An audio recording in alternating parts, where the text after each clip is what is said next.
रूडी के घर चैत्र मास कृष्ण पक्ष की एकादशी पर एक पुत्री का जन्म हुआ। भगवान से बहुत मन्नतें मांगने के बाद इनका जन्म हुआ। नाम रखा गया कर्मा। कर्मा के चेहरे पर एक अनोखी आभा रहती थी। जीवन राम स्वयं धार्मिक पुरुष एवं अनन्य कृष्ण भक्त थे।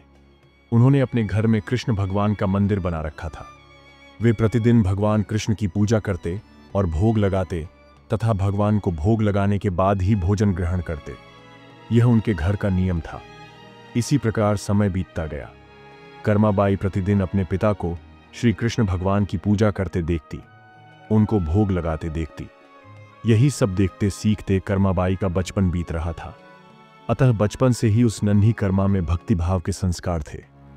इन्हीं संस्कारों के बीच पलते बढ़ते कर्मा 13 वर्ष की हो गई। एक बार जीवन राम को कार्तिक पूर्णिमा स्नान के लिए पुष्कर जाना था। उनकी पत्नी भी उनके साथ जा रही थी। वे कर्मा को भी साथ ले जाना चाहते थे, लेकिन एक समस्या आ गई। उनकी अनुपस्थिति में भगवान को भोग कौन लगाता? इसलिए उन्होंने कर्मा को यह जिम्मेदारी सौंपी और बोले, पुत्री, हम दोनों पुष्कर स्नान के लिए जा रहे हैं। तुम सुबह भगवान को भोग लगाना और उसके बाद ही भोजन करना। कर्मा ने यह जिम्मेदारी सहर्ष स्वीकार कर ली। मां पिता के तीर्थ यात्रा के लिए जाने पर कर्मा ने सुबह स्नान आदि कर बाजरे की खिचड़ी बनाई और पूजा के लिए अपने घर में बने भगवान के मंदिर के समीप आ गई। भोग की थाल भगवान के सामने रखकर हाथ जोड़कर बोली, हे प्रभु, भूख लगे तो भोग लगा हुआ है, आप भोग ग्रहण कर लेना। तब तक मैं घर के और काम कर लेती हूं। इसके बाद कर्मा घर के काम में जुट गई।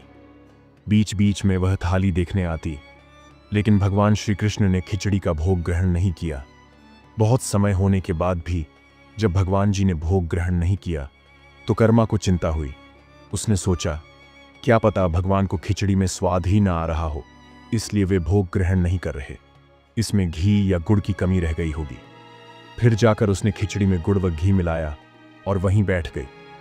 लेकिन भगवान ने फिर भी भोग ग्रहण नहीं किया। तब मायूस होकर कर्मा ने कहा, हे प्रभु, आप भोग ग्रहण कर लीजिए। माँ बापू पुष्कर नहाने गए हैं। आपको भोग लगाने के लिए अभी कुछ दिन वे नहीं आएंगे। आपको भोग लगाने की जिम्मेदारी मुझे दी गई है, इसलिए आपको भोग लगाने के बाद ही मैं भोजन ग्रहण करूंगी। कुछ क्षण बाद भगवान ने फिर भी भोग ग्रहण नहीं किया।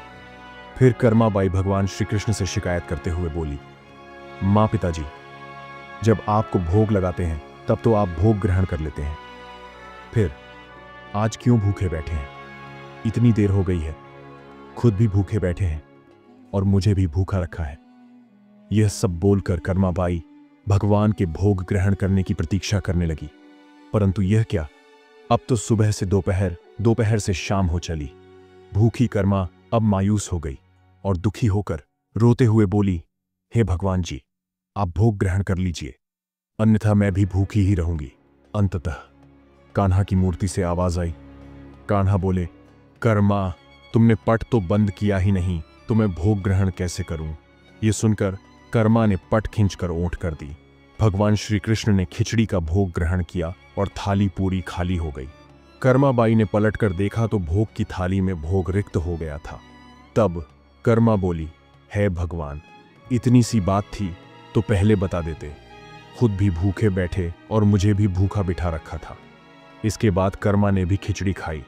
अब तो प्रतिदिन कर्माबाई खिचड़ी बनाती और कान्हा जी भी प्रतिदिन भोग ग्रहण करने आते। इसी बीच कर्माबाई ने सोचा कि सबसे पहले कान्हा जी को भोग लगा देना चाहिए। क्या पता उन्हें जल्दी भूख लग जाती हो। घर की साफ सफाई, नहाने धोने के कारण भगवान के भोग में देर हो जाती हो।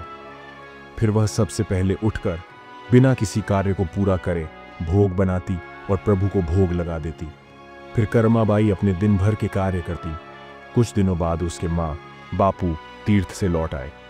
आते ही पिता ने अपनी लाडली पुत्री से पूछा, पुत्री, तुमने किसी भी दिन भगवान को भूखा तो नहीं रखा? कर्मा बोली, नहीं पिताश्री, मैंने भगवान जी को प्रतिदिन भोग लगाया। फिर कर्माबाई की माता किसी काम से रसोई घर में गई तो उन्होंने देखा, जाते समय तो गुड्डा का मटका पूरा भरा हुआ था, अब खाली कैसे हो गया? उन्होंने कर्मा को बुलाया और पूछा, पुत्री, गुड़ कहाँ है? कर्मा ने बताया कि रोज भगवान कृष्ण उसके पास आते और खिचड़ी का भोग ग्रहण करते। कहीं मिठास कम न हो जाए, इसलिए खिचड़ी में गुड़ ज्यादा डाल दिया करती थी। कर्मा बाई ने कहा। कान्हा जी ने बहुत देर तक खिचड़ी का भोग ग्रहण ही नहीं किया था, फिर पट बंद करने पर किया। यह सुनकर कर्मा के माता पिता चकित रह गए। वे जिन ईश्वर के आशीर्वाद प्राप्त करने हेतु इतनी दूर पुष्कर यात्रा पर गए थे, जिन्हें पाने के लिए लोग न जाने क्या क्या करते हैं, वे भगवान उनकी बेटी के हाथ से उनके घर में खिचड़ी का भोग ग्रहण करते हैं। यह कैसे संभव है? उन्होंने सोचा कि हमारी बेटी बावली तो नहीं हो गई। ये भी सोच लिया कि क्या पता कर्मा ने खुद ही पूरा गुड़ खा लिया हो। इस बात पर कर्मा ने कहा, अगर आपको यकीन नहीं है तो कल प्रातः देख लीजिए, मैं खुद भगवान को भोग लगाऊंगी। ये सब सुनकर वे रात भर सो नहीं पाए। अगले दिन कर्मा ने खिचड़ी बनाई और मंदिर में भोग की थाली रखकर पट बंद कर दिया और बोला, हे भगवान जी, मेरे मां बापू नहीं मान रहे कि मैंने आपको भोग खिलाया है। अब आप यह भोग खाकर स्वयं सिद्ध कीजिए। ऐसा कभी हो नहीं सकता कि सच्चे भक्त की पुकार सुनकर भगवान ना आए। भगवान को आना ही पड़ा। जब पट खुला तो जीवन राम और उनकी पत्नी आश्चर्यचकित थे कि भोग की थाली में भोग बचा ही नहीं है। फिर कर्मा का जीवन प्रतिदिन भोग लगाते ही निकला। कुछ सालों बाद जब कर्मा के माता पिता का निधन हो गया तो कर्मा बाई अपने कान्हा की मूर्ति साथ लेकर तीर्थ यात्रा के लिए निकल पड़ी। परंतु भगवान की कृपा से उन्हें हर दिन खिचड़ी बनाने के संसाधन मिल ही जाते और वे प्रतिदिन कान्हा को भोग लगाती। तीर्थ यात्रा करती हुई देवी कर्मा भगवान जगन्नाथ की नगरी पहुंची। उन्होंने वहीं रहने का मन बना लिया। वहां भी रोज भगवान को खिचड़ी का भोग लगाती। भगवान भी प्रतिदिन उनके भोग को ग्रहण करते। जिस दिन उन्होंने पहली बार जगन्नाथपुरी में खिचड़ी बनाई, उसी दिन उनके पास से जा रहे एक बालक ने उनसे कहा, माता, घी की बहुत अच्छी सुगंध आ रही है, क्या भोजन बचा है? मां कर्मा ने कहा, हां बालक, बचा है, तुम बैठो, मैं तुम्हें देती हूं। यह कहकर देवी कर्मा ने उस बालक के लिए भी खिचड़ी लगा दी। बालक पूरे मन से स्वाद लेकर खिचड़ी खा रहा था। देवी कर्मा को यह देखकर सुख की अनुभूति हो रही थी। बालक ने खाते खाते पूछा, माता, क्या मैं कल भी आऊं? तो क्या आप मुझे खिचड़ी खिलाओगे? यह सुनकर देवी कर्मा मुस्कुराई और बोली, हां पुत्र, तुम प्रतिदिन आओगे तो मैं प्रतिदिन तुम्हें खिचड़ी खिलाऊंगी। यह सुनकर बालक प्रसन्न हुआ और प्रतिदिन देवी कर्मा के पास खिचड़ी खाने आया करता। एक दिन की बात है, सूर्य उदय होने के बाद माता कर्मा स्नान करने के लिए जा रही थी। जाते समय एक साधु मिले। उन्होंने कहा, माता, देखने में तो आप भक्त प्रतीत होती हैं, कहां जा रही हो? माता ने कहा, मैं स्नान करने जा रही हूं। साधु ने बोला, इस समय स्नान? एक भक्त को तो ब्रह्म मुहूर्त में ही स्नान आदि कर लेना चाहिए। माता बोली, महाराज, उठ तो मैं जल्दी जाती हूं, पर ठाकुर जी को भोग लगाने में देरी हो जाती है। साधु बोले, हे देवी, आप बहुत धार्मिक महिला हैं, भगवान को प्रतिदिन भोग लगाकर ही भोजन ग्रहण करती हैं, परंतु इन सब के भी नियम होते हैं। आपको बिना नहाए ऐसा नहीं करना चाहिए। आप तो भगवान की परम भक्त हो, तो हे देवी, प्रतिदिन साफ सफाई करने के बाद नहा धोकर ही भगवान को भोग लगाया करो। यह सुनकर देवी कर्मा ने उनको हाथ जोड़कर प्रणाम किया और कहा, जी महाराज जी, आप जैसा कह रहे हैं मैं वैसा ही करूंगी। मैं इस बात से अनभिज्ञ थी। फिर साधु बाबा वहां से चले गए। अगले दिन से देवी कर्मा साधु की आज्ञा का पालन करते हुए साफ सफाई नहा धोकर भोग बनाने लगी।